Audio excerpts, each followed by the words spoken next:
Boa tarde, fala criminalistas, tudo bem com vocês? É um prazer estar aqui com vocês hoje nessa live, no nosso encontro semanal do nosso programa Fala Criminalista, sempre trazendo, explorando os bastidores da advocacia criminal.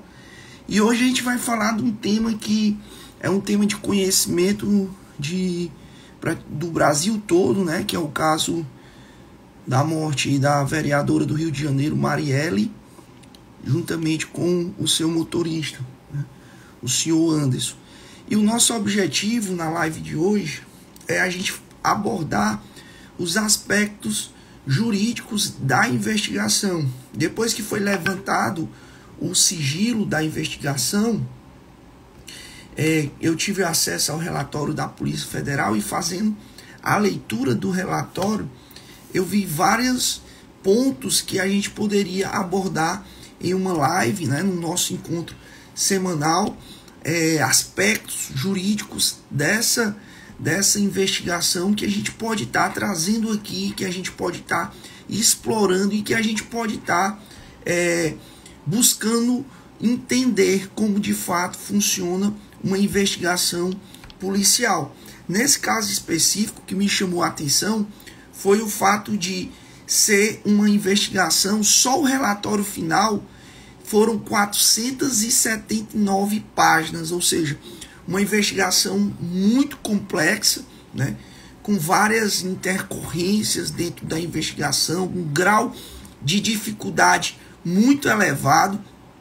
E o objetivo da gente é fazer essa análise, né, desses aspectos jurídicos pelos quais eu me deparei ao fazer a leitura desse relatório final da PF, no caso, né, que é de conhecimento praticamente de todo o país. E nesse aspecto, gente, eu queria primeiro explicar para vocês algo que é importante a gente entender o seguinte, né?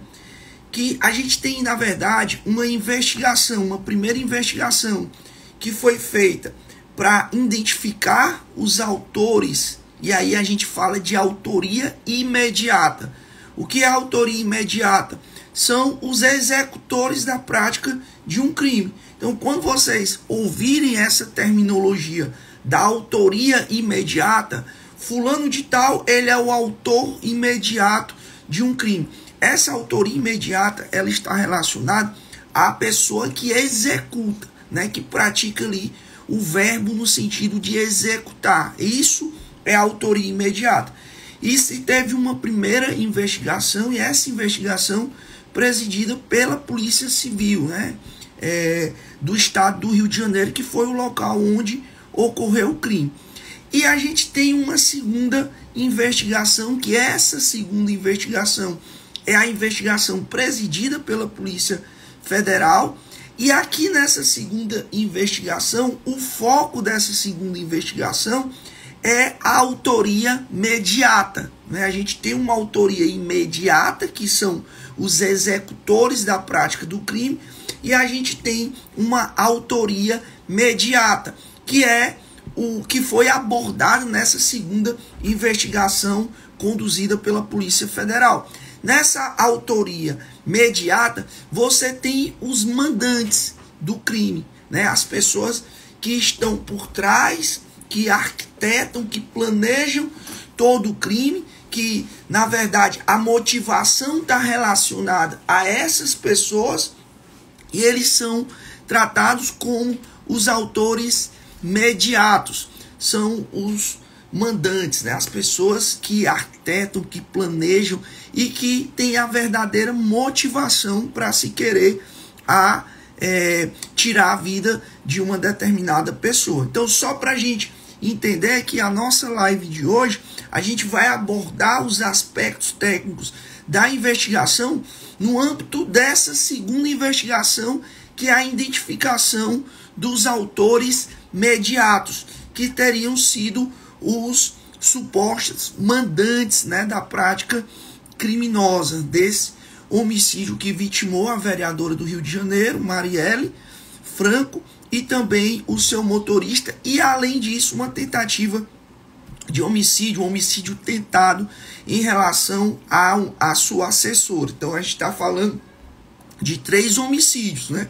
2 na forma consumada, que é referente à vereadora e ao seu motorista, e um na forma tentada, que é relacionado à sua assessora.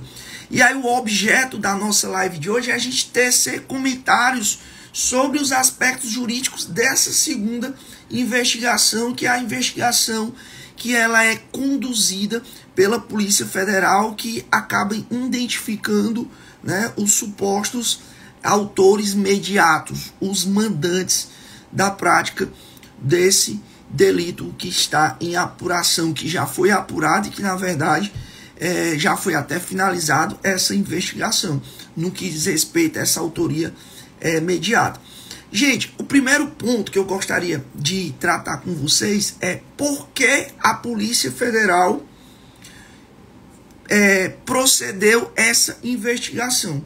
E aí aqui é importante a gente destacar 2 pontos. Primeiro, a diferença entre competência e atribuição. E muita gente se engana com essas terminologias. E eu já vi muitos advogados falar que a Polícia Federal tem competência para apurar os crimes. Tá errado isso. A Polícia Federal, a Polícia Civil, enfim, as polícias, elas não têm competência, elas têm atribuição.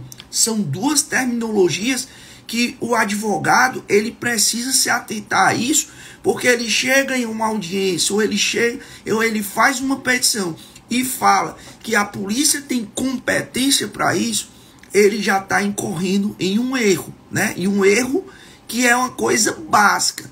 Então, quando se fala em polícia, seja federal, seja polícia civil, seja polícia militar, elas são dotadas de atribuições. Quando se fala em poder judiciário, aí a gente pode falar em competência. Quem tem competência é o juízo. A polícia, como um todo, ela tem atribuição. E quando se trata de atribuições, existe uma previsão lá na Constituição Federal, no artigo 144 da nossa Constituição, ela disciplina os órgãos que compõem esse sistema de segurança pública. Quem são os órgãos que compõem o sistema de segurança pública? Está previsto lá no artigo 144 da Constituição Federal. E aí ela traz Polícia Federal, Polícia Rodoviária Federal, Polícia Civil, Polícia Penal, Polícia Militar, Corpo de Bombeiros. Todos essas polícias, elas fazem parte do sistema de segurança pública. E aí, quando ela trata as polícias, cada um com as suas atribuições. É isso que vocês precisam observar. Cada polícia dessa, elas têm as suas atribuições. No caso em tela, a gente tem a Polícia Federal com atribuições lá previstas no parágrafo 1º. Você tem 4 incisos que tratam de quais são as atribuições da Polícia Federal. E no 144, parágrafo 1º, essas atribuições, elas sempre estão relacionadas a aquilo que ofende, aquilo que, de uma certa forma, acaba prejudicando os interesses da União e das suas autarquias. Também a Polícia Federal tem competência para investigar o tráfico internacional, interestadual, o tráfico de drogas. Então são essas as competências lá previstas no artigo 144, parágrafo 1º da Constituição Federal. A gente tem 4 incisos, mas lá não fala de homicídio. A Polícia Federal ela pode até ter atribuição para apurar um homicídio quando ele é praticado, por exemplo, contra um auditor fiscal da Receita Federal. O auditor fiscal ele é morto em razão da atividade que ele exerce. Então a gente está tendo ali uma ofensa relativa, né, a um servidor público federal que, em razão da sua atividade que exerce, gerou ali uma motivação para o seu homicídio. A Polícia Federal apura esse tipo de homicídio? Sim. Por quê? Porque houve ofensa aos interesses da União. Nesse caso, tá lá. Tudo que tiver relacionado aos interesses da União, uma ofensa aos interesses, aos bens, ao patrimônio da União, a Polícia Federal ela terá atribuição para proceder essa investigação. No presente caso, gente, por que é que a Polícia Federal ela procedeu essa investigação? Vejam bem, a Marielle, a vereadora Marielle Franco, ela não tinha relação nenhuma com o governo federal. O mandato que ela exercia era um mandato, certo, municipal, de vereador. Então, ela não era deputada federal, certo? Que justificaria, no caso, uma apuração pela Polícia Federal. Nesse caso específico, o motivo pelo qual a Polícia Federal investigou esse crime de homicídio já tem a previsão lá em uma lei, que é a Lei 10.446 de 2002. Essa lei, ela possibilita que a Polícia Federal, ela investigue determinado crime, ela vem trazendo quais os crimes que podem ser investigados pela Polícia Federal. E aí no caput dessa lei, ela fala o seguinte, quando houver repercussão interestadual ou internacional que exija a repressão uniforme.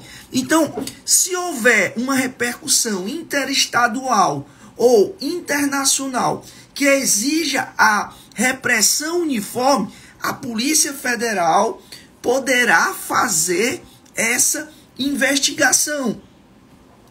E aí, nos incisos 1, 2, 3, 4, 5, 6 e 7 da citada lei, do artigo 1º, ela vem disciplinando quais os crimes que a Polícia Federal poderá, segundo essa lei, a 10.446, fazer a investigação. Dentre esses crimes a gente tem sequestro, cárcere privado, extorsão mediante sequestro, se o agente for impelido por motivação política ou quando praticada em razão da função pública exercida pela vítima. Então, nessa hipótese, a Polícia Federal pode fazer a investigação? Pode. E aí ele vem citando também a formação de cartel. A Polícia Federal pode fazer a investigação? Pode. Relativos às violações de direitos humanos que a República Federativa do Brasil se comprometeu a reprimir em decorrência de tratados internacionais que seja parte. Então, se houver violação de direitos humanos, a Polícia Federal poderá fazer a investigação, ainda que não esteja relacionado a bens ou interesses da União, né, lá previstos no artigo 144 lá dos artigos 144, parágrafo 1º da Constituição Federal. Furto, roubo, receptação de cargas, inclusive valores transportados em operação interestadual, também é atribuição da Polícia Federal. Falsificação, corrupção, adulteração de produtos destinados a fins terapêuticos, também é atribuição da Polícia Federal. Então a gente tem lá 7 incisos nesta lei, na Lei 10.446, que tratam dos casos em que a Polícia Federal ela poderá fazer uma investigação. Só que existe uma questão que nesse caso específico da Marielle foi o fundamento para atribuir, né, à Polícia Federal essa investigação para apurar os supostos mandantes do crime. Se você observar o parágrafo único desta lei, do artigo 1º desta lei, ela diz o seguinte, ó, atendido os pressupostos do caput, Quais são os pressupostos do caput?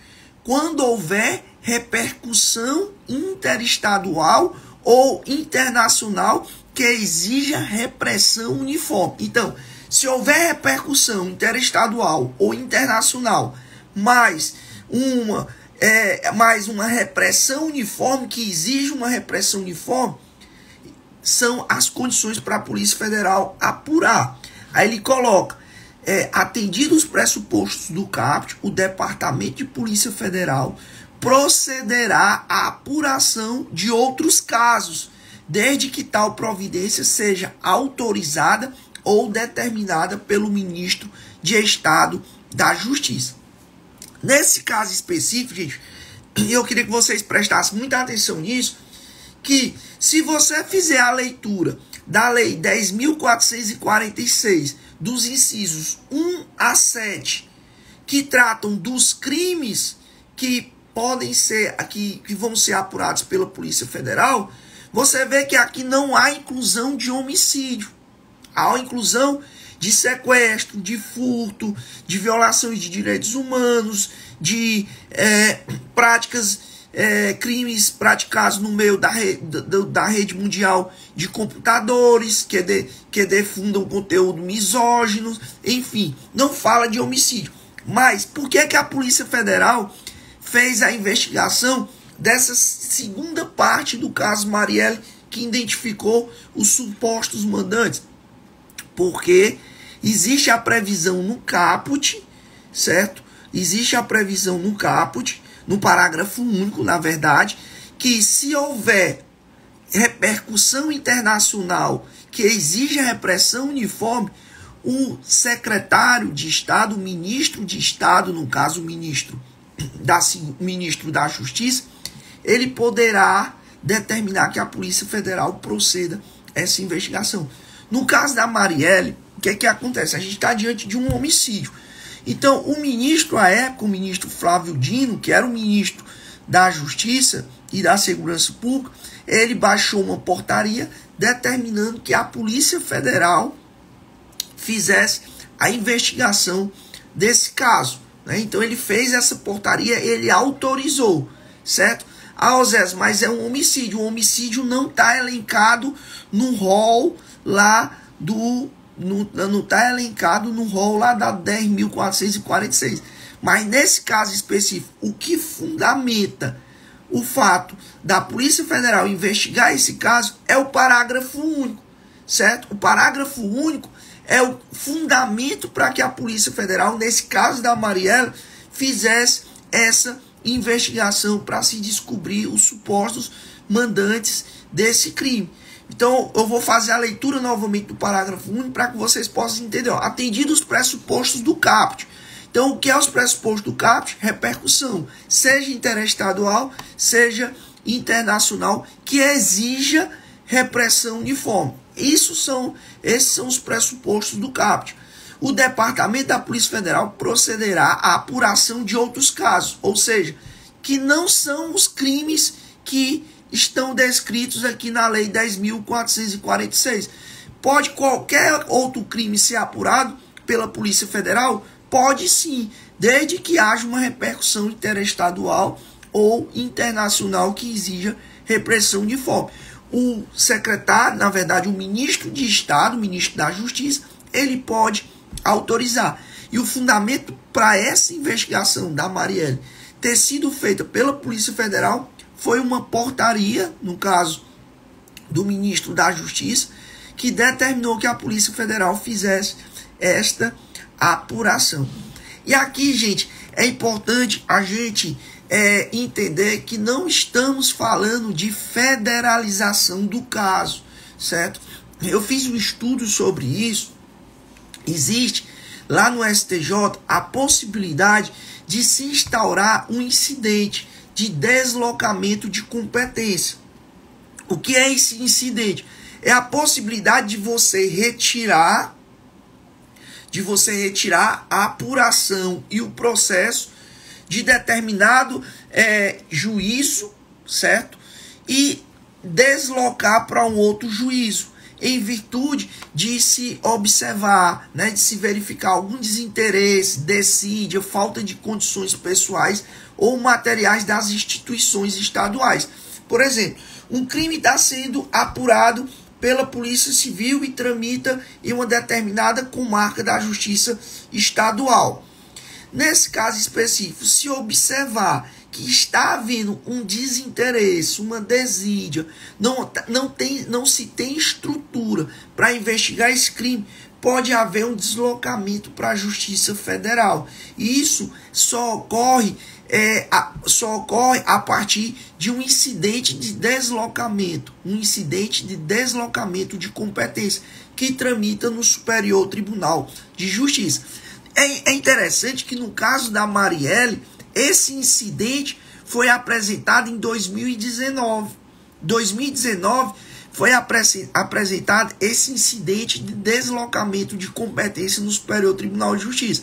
Vejam, qual é o objetivo do incidente? Era retirar da Justiça Estadual, lá do Rio de Janeiro, certo?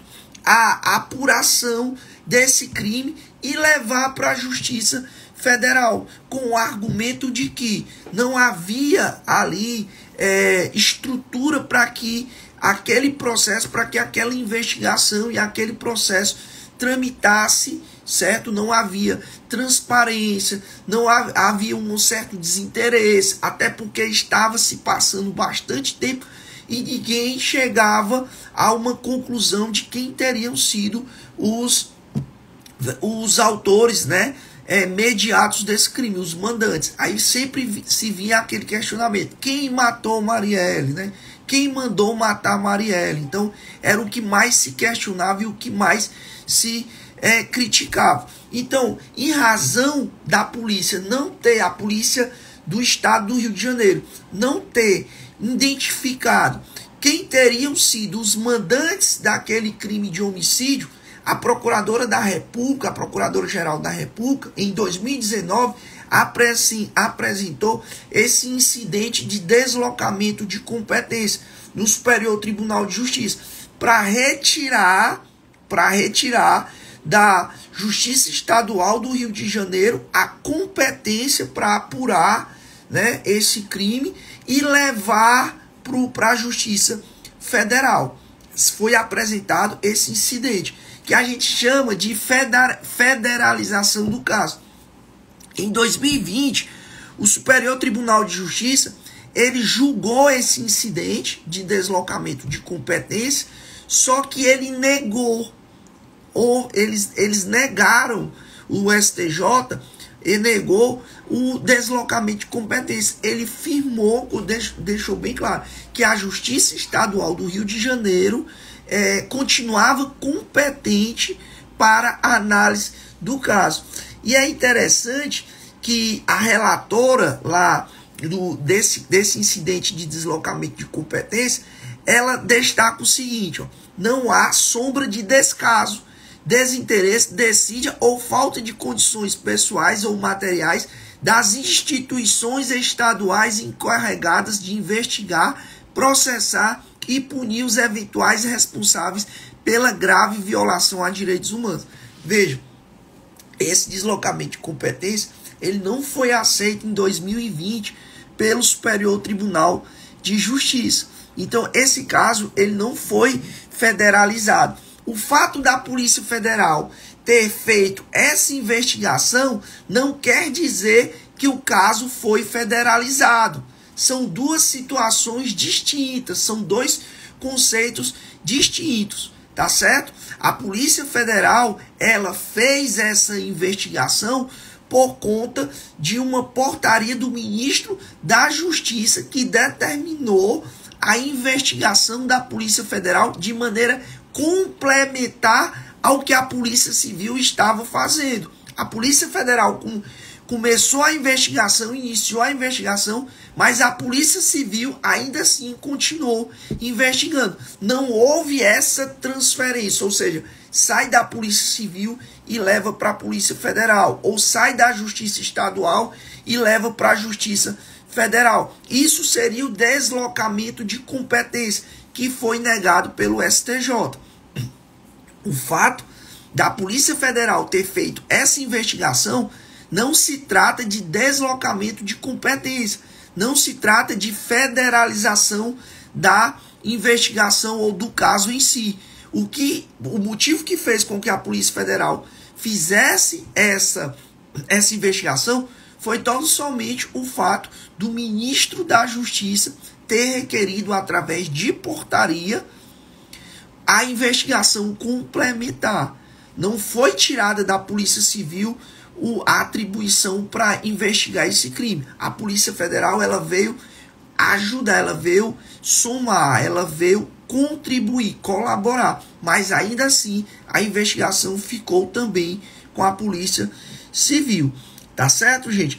E aqui, no relatório, os delegados que conduziram toda a investigação, eles deixam isso claro. E aqui eu faço a leitura da parte do relatório em que ele diz, ó, nesse sentido, não há o que se confundir um mecanismo de repressão uniforme para crimes de repercussão internacional, onde se há violação a direitos humanos previsto na Lei 10.446 de 2002, com a hipótese de deslocamento de competência prevista lá no artigo 109, parágrafo 5º da Constituição da República Federativa do Brasil, também conhecido por federalização. Ou seja, no relatório trazido pelos delegados da Polícia Federal, eles dizem o seguinte, são duas coisas distintas.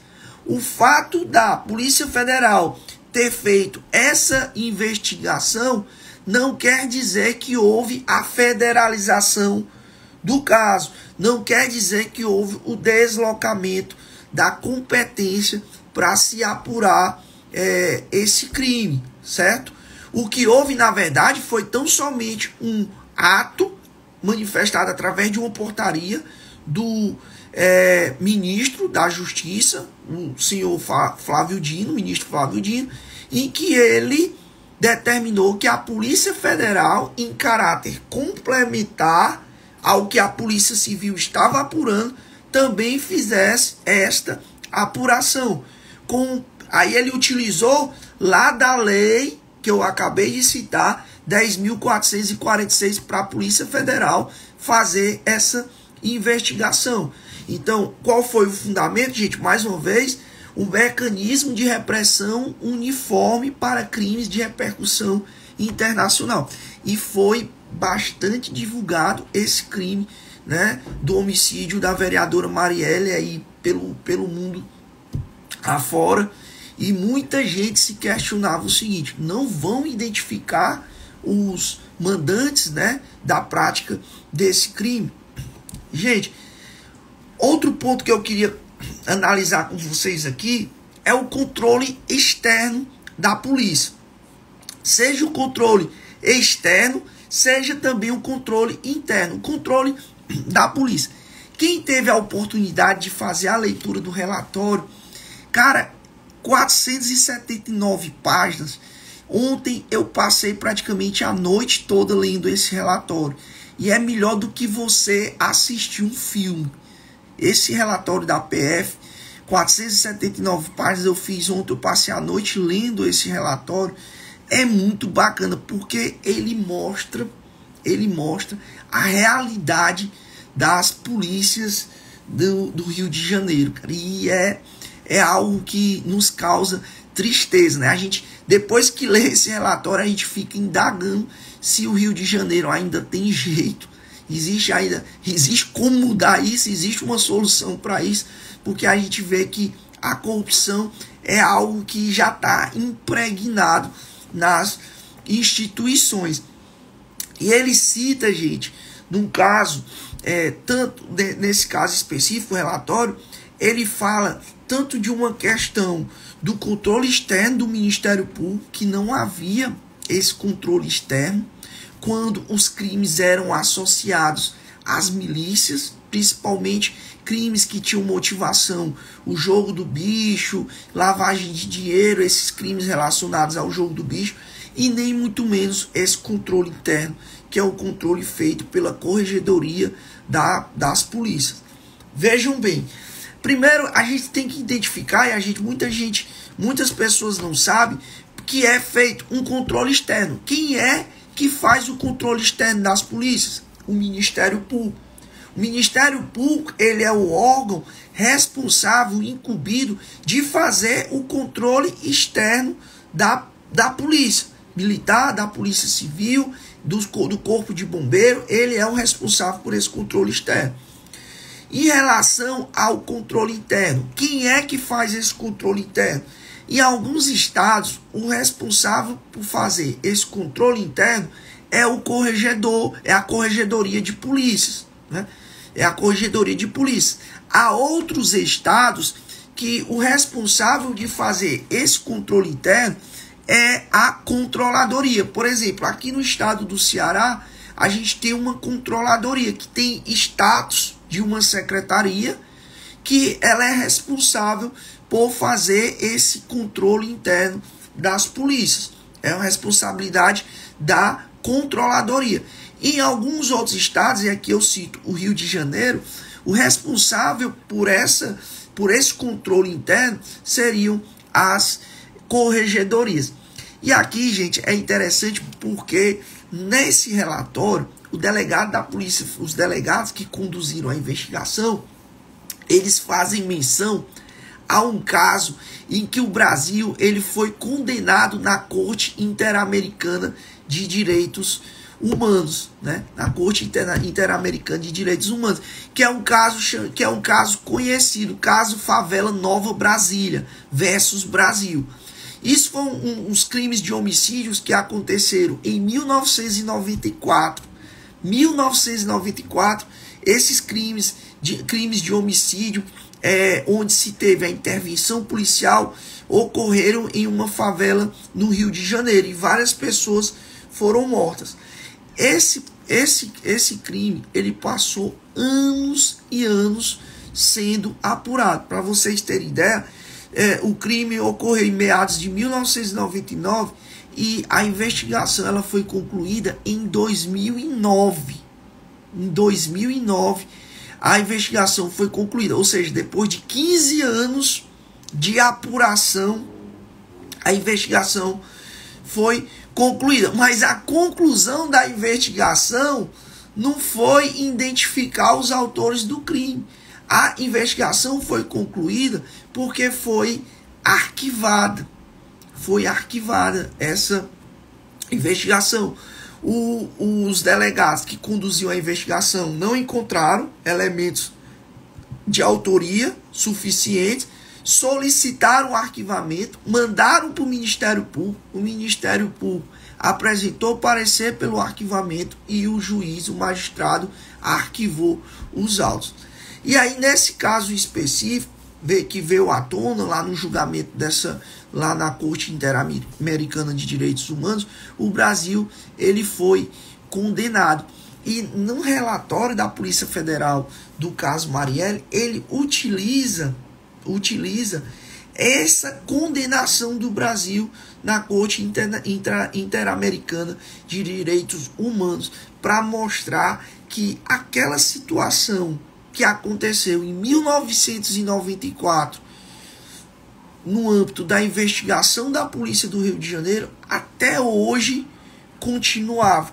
E aí corria o risco do Brasil futuramente ser condenado novamente na Corte Interamericana de Direitos Humanos em razão de não ter sido identificado os mandantes do crime de homicídio praticado contra a vereadora Marielle Franco e contra o seu motorista Anderson. Então, o delegado ele utiliza esse precedente em que o Brasil foi condenado na Corte Interamericana de Direitos Humanos para justificar o fato do ministro da Justiça se preocupar com isso. Olha, se eu não colocar a Polícia Federal para apurar aqui, para entrar nessa investigação e apurar quem foram os mandantes do crime, pode ser que isso nunca seja identificado, se eu for deixar somente nas mãos da Polícia Civil do Estado do Rio de Janeiro. E aí ele utiliza como precedente para justificar essa investigação pela Polícia Federal, esse caso Favela Nova Brasil versus Brasil, que em 1994 várias pessoas morreram em uma intervenção policial na favela, e esse crime nunca foi solucionado, nunca se identificou quem foram os autores da prática desse crime. E aí aconteceu, né, desencadeou a condenação do Brasil na Corte Interamericana de Direitos Humanos. E para evitar que isso acontecesse, no caso da Marielle, o ministro ele determina que a Polícia Federal também realizasse essa investigação. E é bacana quem tiver depois a oportunidade de fazer a leitura desse relatório da Polícia Federal, gente, porque mostra assim uma teia, assim, algo que realmente é institucionalizado quando se fala na corrupção das instituições. E o que eu mais fiquei admirado é que, segundo o relatório, né, produzido pela Polícia Federal, até o Ministério Público, um determinado promotor, que foi o promotor que fazia o controle externo da polícia, lá nesse caso, Favela Nova Brasília versus Brasil, era o mesmo promotor que fazia o controle externo da Polícia Civil e Militar no caso da Marielle. E aí ele vem traçando ali todos os pontos, mostrando que havia uma omissão, tanto por parte do representante do Ministério Público ali, do membro do Ministério Público, que fazia a função, né, o trabalho de controle externo, como da própria corregedoria. E aí ele cita uma espécie de corporativismo das instituições que faziam o controle interno, no caso, a corregedoria, que fazia o controle interno dessa Polícia Civil. E aí, a partir daí, se justificou o ingresso da Polícia Federal dentro desta investigação que acabou, né, identificando os supostos aí mandantes da prática desse crime. Tá certo, gente? Outro ponto que eu queria tratar com vocês desse relatório técnico é a competência para se julgar o caso, esse caso específico. Por quê? Porque nas pessoas que estavam sendo investigadas como mandantes, e aí a gente relembrando a autoria mediata, que são os mandantes da prática do crime, existiam pessoas que tinham foro por prerrogativa de função. No caso, estava sendo acusado da prática, investigado, na verdade, um conselheiro do Tribunal de Contas do Estado do Rio de Janeiro. E aqui, quando você começa a fazer a leitura dessa investigação no relatório, você percebe a dificuldade do presidente do inquérito, dos delegados que conduziram a investigação, da Polícia Federal que conduziram a investigação. Vocês podem perceber, se fizerem a leitura, a dificuldade encontrada por eles para saber quem seria o competente para se julgar esse processo. No primeiro passo, vamos lá, eu quero tratar com vocês aqui 4 passos. O primeiro passo, que é que o delegado cita, foi um entendimento formulado em setembro de 2019. Vejam bem, setembro de 2019, a Procuradora-Geral da República ofereceu denúncia contra esse conselheiro que foi preso na investigação da Polícia Federal, imputando a prática de crimes de obstrução da justiça, falsidade ideológica, favorecimento pessoal, porque, segundo a Procuradora-Geral da República, né, essa família ela teria difundido ali notícias falsas sobre os responsáveis pelos homicídios, com o interesse de tirar o foco deles.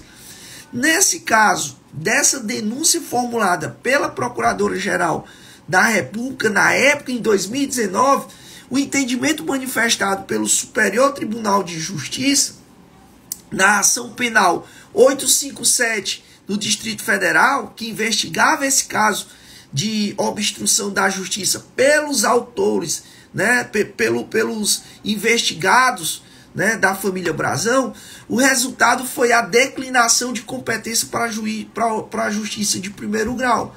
Por quê? Porque o entendimento formulado em 2019 pelo Superior Tribunal de Justiça é que esses fatos imputados à família Brazão, por ele ser conselheiro do Tribunal de Contas do Estado, não guardava relação, o homicídio não guardava relação com a atividade de conselheiro dele, que ele exercia.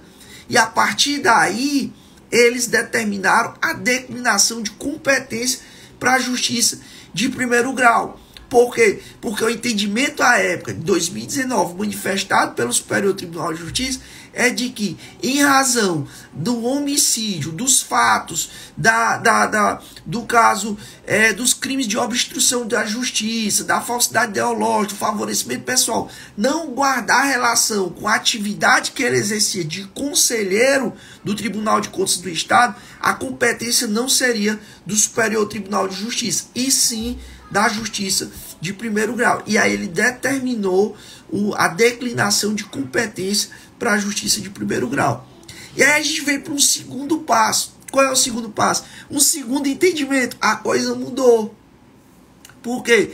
Porque o delegado se deparou com um informativo de jurisprudência, que é o informativo 783, de 22 de agosto de 2023, do Superior Tribunal de Justiça. Que nesse informativo de jurisprudência de agosto de 2023, eles fixaram o entendimento que a competência por prerrogativa de foro dos membros dos tribunais de contas perante o Superior Tribunal de Justiça seria competência do STJ, independente se a infração tivesse sido praticada durante o exercício do cargo ou de estar relacionado às funções desempenhadas.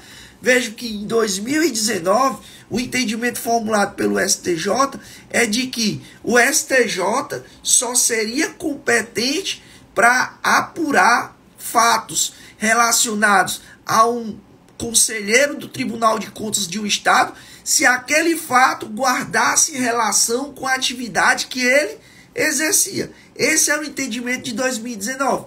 Em 2023, agosto de 2023, o entendimento muda, né? E o delegado, ele cita esse informativo de jurisprudência, que é o informativo 783 de 22 de agosto de 2023, em que o STJ fixou o entendimento de que a competência seria do STJ, certo? Ainda que os fatos em apuração não guardassem relação com a atividade que ele exercia, a atividade de conselheiro do Tribunal de Contas que ele exercia. E aí, diante disso, o delegado, por uma questão de prudência, pede, né, solicita que os autos fossem remetidos ao STJ. Por quê? Porque depois ele cita lá no relatório dele, porque depois poderia se arguir lá a defesa uma nulidade em razão da autoridade que estava decidindo, que estava determinando ali a investigação no sentido de interceptações ou medidas cautelares no curso da investigação, está sendo decidido por uma autoridade incompetente. E aí ele cita essa preocupação de remeter os autos ao STJ por conta desse entendimento, a mudança desse entendimento. Vejam que em 2019 o STJ firmou o entendimento de que a competência seria do juiz de primeiro grau, porque os fatos atribuídos à família Brazão não guardavam relação com a atividade de conselheiro dele, que ele exercia. Não havia relação nenhuma. Em 2023, muda o entendimento de que seria sim competência do STJ, independentemente dos fatos guardarem relação com a atividade de conselheiro que ele exerce. E aí os autos foram para o STJ para tramitar no STJ. Quando chega no STJ, o STJ ele fixa a competência. Ele fixou a competência. Depois que houve essa manifestação, essa mudança de entendimento e os autos foram remetidos para o STJ, foi fixada a competência para o STJ. Só que inicialmente o acordo de colaboração premiada foi autorizado pelo STJ.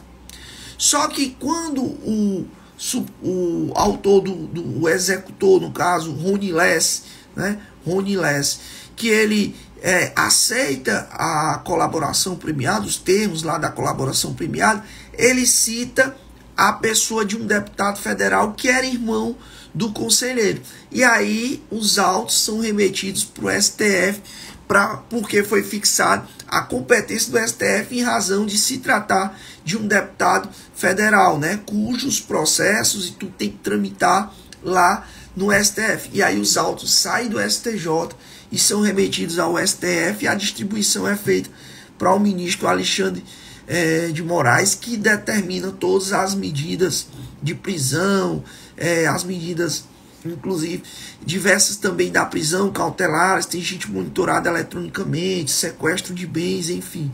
Foi feito esse deslocamento do STJ para o STF. Vocês conseguem enxergar como as coisas mudam, né? Os entendimentos mudam, e o advogado ele precisa estar muito atento a essa questão da competência. Porque em 2019 a gente tinha um entendimento, em 2023 o entendimento é outro. E um processo que tramitava lá no primeiro grau, primeiro tramitava no STJ, vem para o primeiro grau, depois volta para o STJ e depois vai para o STF, né? E acaba havendo uma certa bagunça, tá certo?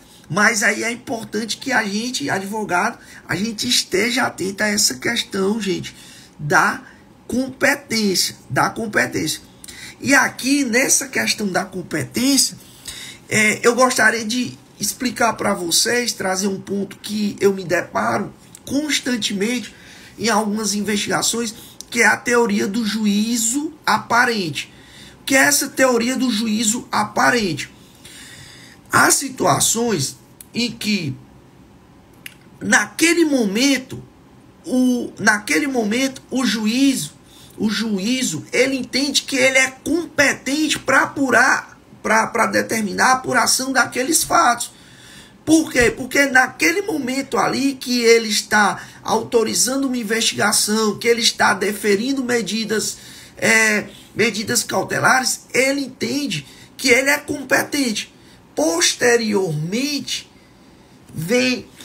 é trazido para os autos informações que mostram que ele não é mais competente. E aí ele remete os autos para o juiz que ele entende que é competente. Só que as decisões tomadas por ele, elas podem ser ratificadas pelo juízo que recebe os autos do processo. Isso é possível, certo? Que é o chamado de teoria do juízo aparente. Naquele momento, se ele entendia que ele era o competente, basta que os atos dele sejam confirmados pelo juiz que irá receber os autos do processo. Acontece muito, e eu já fiz vários questionamentos desses, na vara de organização criminosa. Muitas das vezes, a autoridade policial, ela determina a instauração de um inquérito para apurar um determinado fato que envolve uma organização criminosa. E aí ela determina a instauração desse inquérito, certo? Determina a instauração desse inquérito e representa pela interceptação telefônica daqueles alvos. Naquele juízo aqui, por exemplo, no núcleo desse de custódia aqui de Sobral. O núcleo de custódia vai se manifestando, vai se deferindo, núcleo de inquéritos vai deferindo as representações solicitadas pelo delegado e, posteriormente, o delegado indicia por organização criminosa. Só que no momento em que ele indicia por organização criminosa, aquelas decisões que foram tomadas pelo núcleo de inquérito e custódia não deveriam ter sido tomadas pelo núcleo de inquérito e custódia, e sim pelo colegiado da vara de organização criminosa, que tem competência para poder decidir sobre os crimes relacionados à organização criminosa. Ou seja, as decisões de afastamento do sigilo telefônico foram tomadas pelo juízo incompetente. Por quê? Porque desde o início se tem ali uma estrutura de uma organização criminosa. E o delegado, ele representa, ao invés dele representar a vara de delito de organização criminosa, ele representa para o juízo diverso daquele juízo que tem competência. E o advogado, na sua defesa, ele pode tentar anular as interceptações telefônicas que foram deferidas pelo juízo que é incompetente. E aí, dentro dessa temática da teoria, né, do juízo aparente, o que é que vai se verificar, certo? Na época em que aquele juiz decidiu, na época que no momento que o juiz ele defere aquela interceptação telefônica, ali era visível que já se tinha ali uma organização criminosa ou não, né?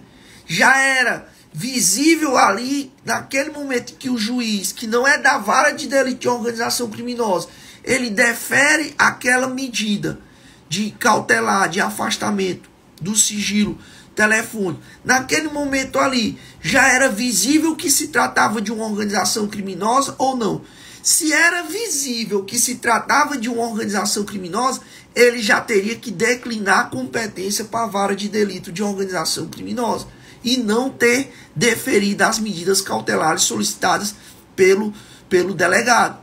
Se naquele momento ele não tinha ainda a noção, né? Ou pelo menos não tinha ainda a ideia, pelos fatos que são levados a ele, de que se tratava de uma organização criminosa, ele teria competência para se decidir, em razão do princípio do juiz aparente, da teoria do juiz aparente. Porque naquele momento ainda não se tinha a certeza de que se tratava de uma organização criminosa. Porque se tivesse ali a visão, a ideia, né, de que era um delito de organização criminosa, ele não poderia, né? E se ele decidiu, aquela decisão dele pode ser anulada em razão da incompetência dele.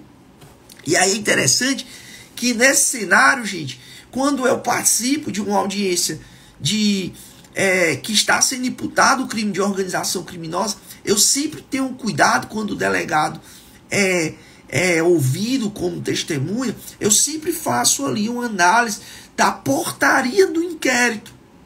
Porque, às vezes, na portaria do inquérito, o delegado já faz menção à existência de uma organização criminosa.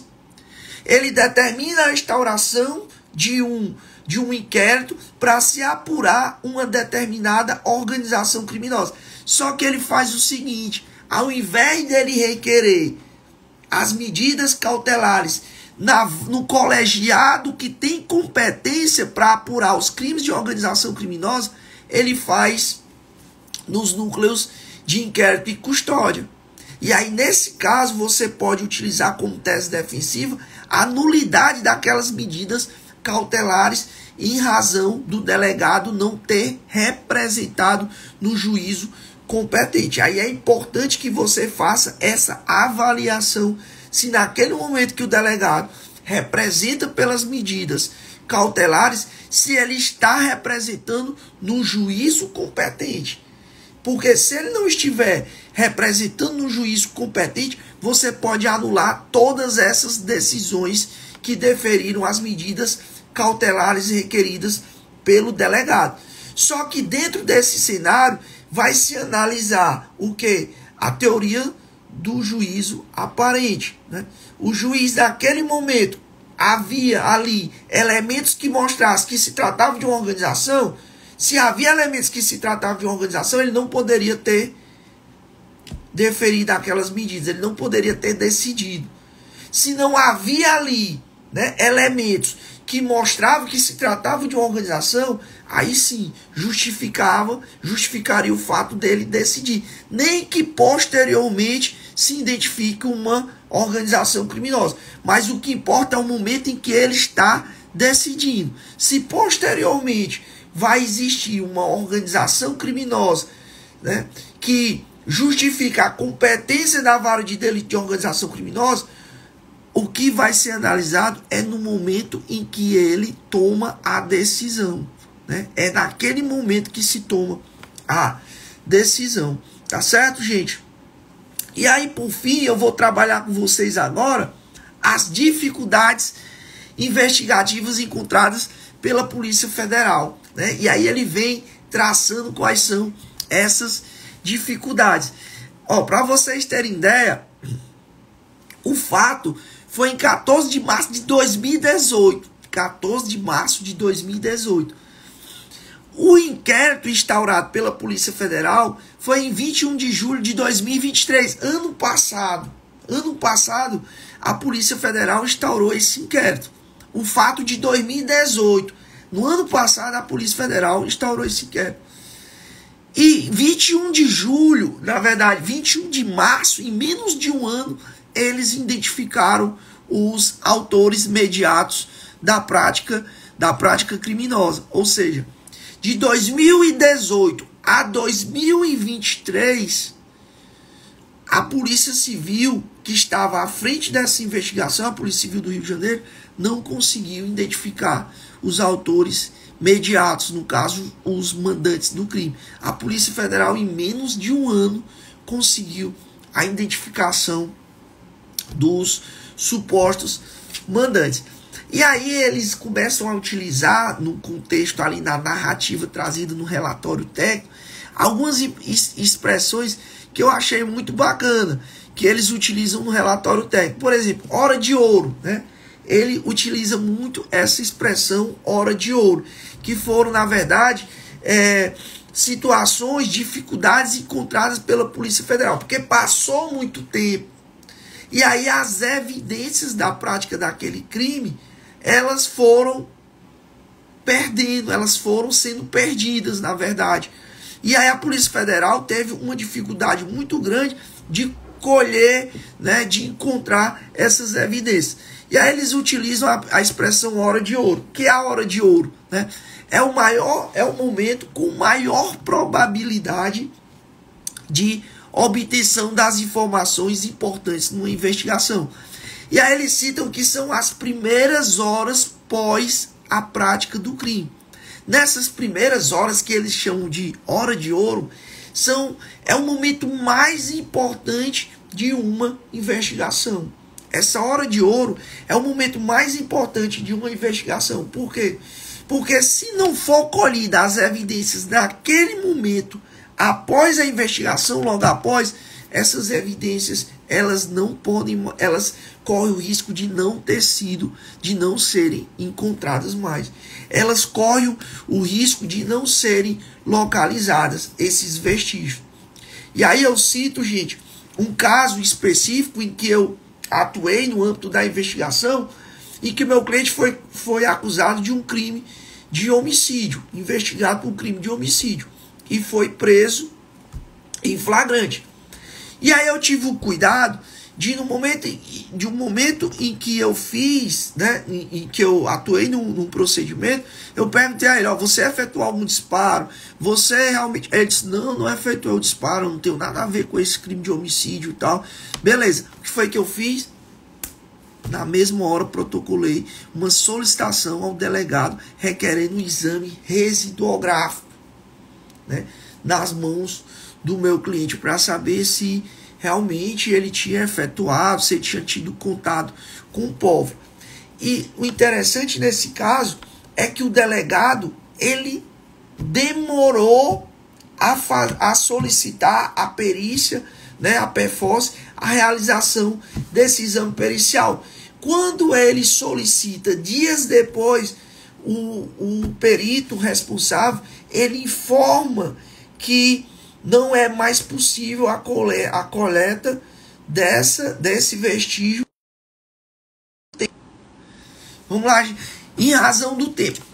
Nesse caso específico, gente, se você tem a certeza que teu cliente não efetuou disparos, você pode solicitar a realização desse exame. Então é importante que esse exame seja feito, seja realizado logo, porque se não for realizado logo, você perde a oportunidade de que esse exame seja trazido para dentro do procedimento. E foi o caso que eu fiz. E aí ele destaca nessa investigação a chamada hora de ouro, que é o momento pós o crime, que é um momento crucial para se encontrar todas as evidências daquele crime. É o momento mais importante da investigação, a hora de ouro, que é logo após o cometimento do crime.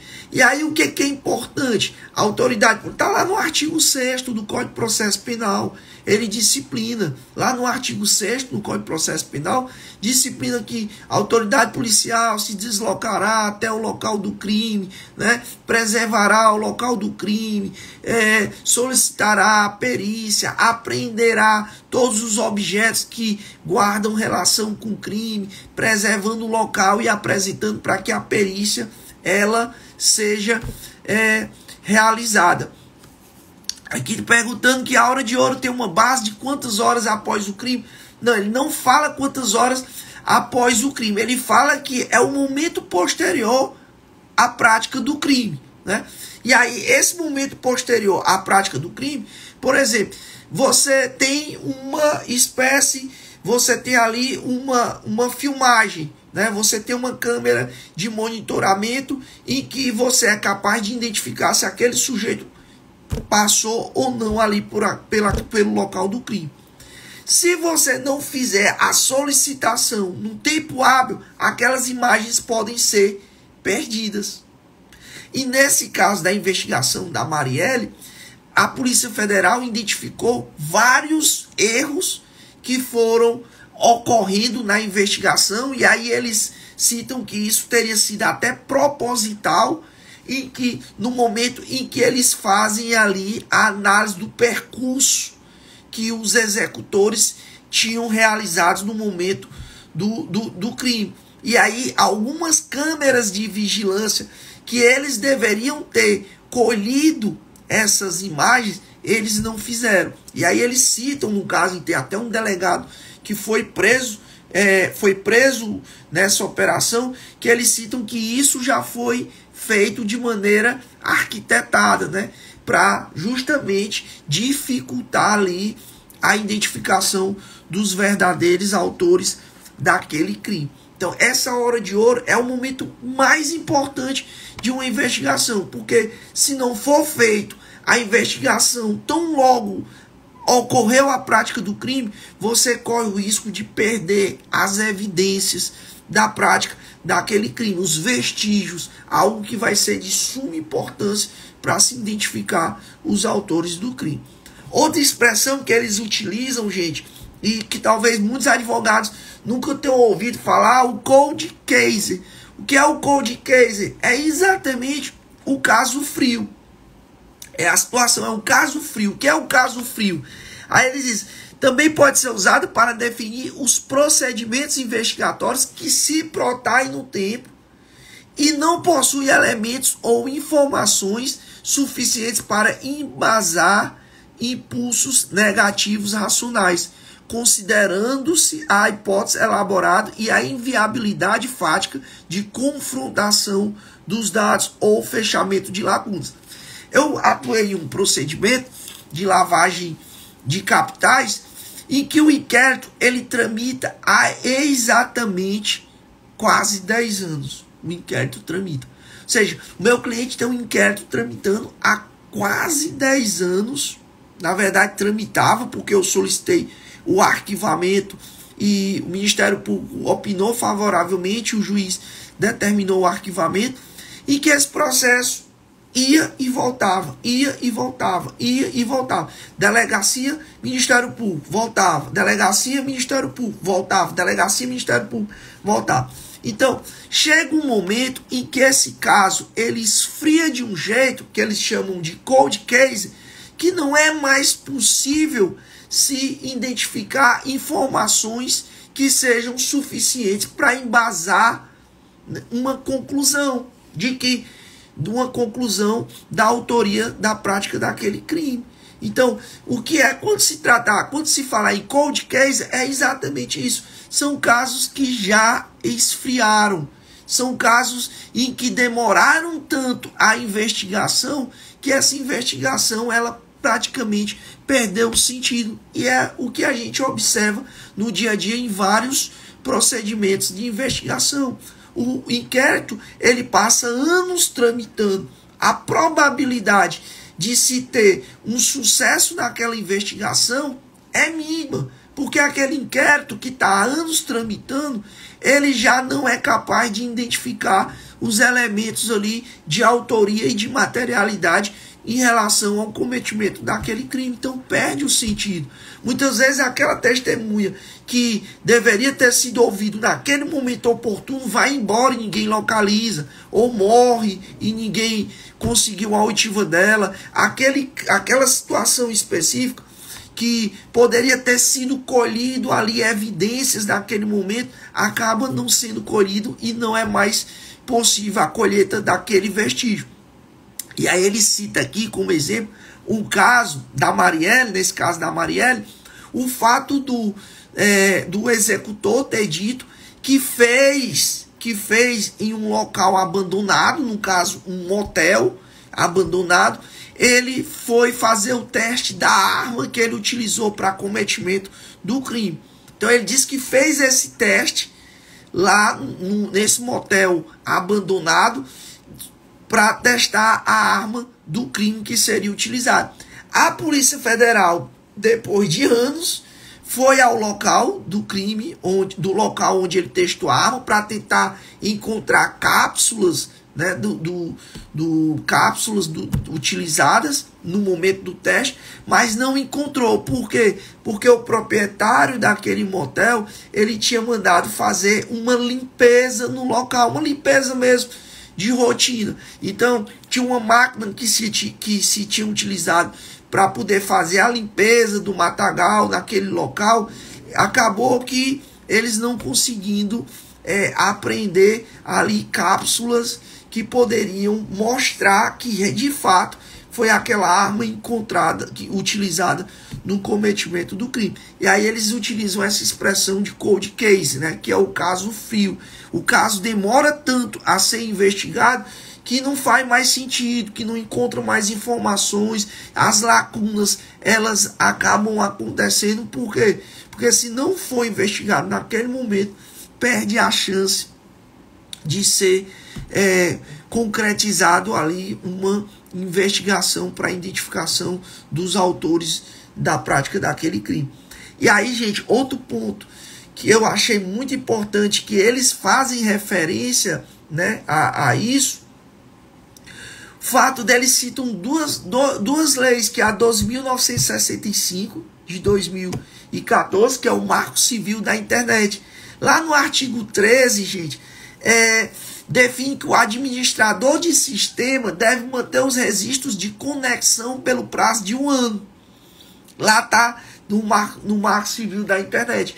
E a lei também 12.850 de 2013, que determina que as concessionárias de telefonia fixa ou móvel mantenham registros de identificação dos números de terminais de ligações pelo prazo de 5 anos. Ou seja, isso é para exatamente auxiliar, facilitar as investigações, né, policiais. Então, as empresas de telefonia, elas têm que dispor dessas informações, a obrigação legal de dispor dessas informações durante um determinado tempo, para que, se houver necessidade para investigação de crimes, aquelas informações, elas estejam ali guardadas, tá certo?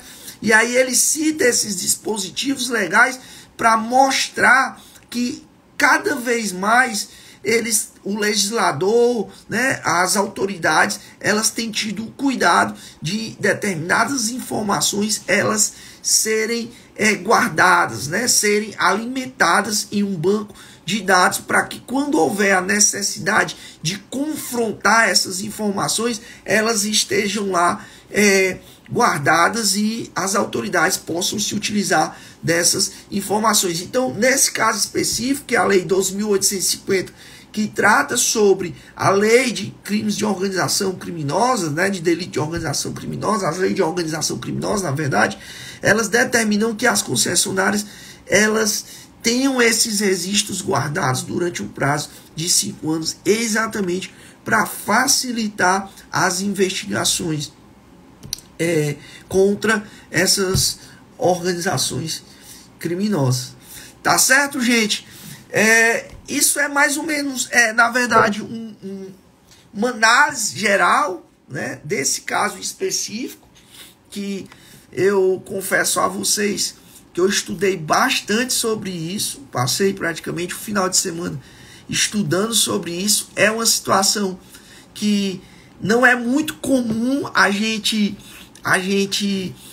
abordar no nosso dia a dia. É uma investigação muito complexa, de muitos anos, e eu ontem acabei nesses últimos dias lendo as 479 páginas só do relatório final para poder sintetizar o máximo possível as informações e para que eu pudesse aqui compartilhar com vocês nesse nosso encontro semanal aqui do programa Fala Criminalista. Eu sei que são muitas informações, muita coisa nova, às vezes a pessoa pode não ter captado, né? Pode não ter tido alguma dúvida aí quanto a isso, mas eu adianto que esta live ela vai ficar lá salva no nosso canal do YouTube. Se alguém tiver porventura alguma dúvida e quiser entrar em contato com a gente no direct, manda lá a tua mensagem que a gente vai tentar tirar as dúvidas aí relacionadas a esse caso específico. Tá certo, gente? Agradeço demais a atenção de todos vocês e desejo um final de semana abençoado, que Deus esteja aí no controle das nossas vidas, tá certo? Forte abraço e até a próxima sexta-feira.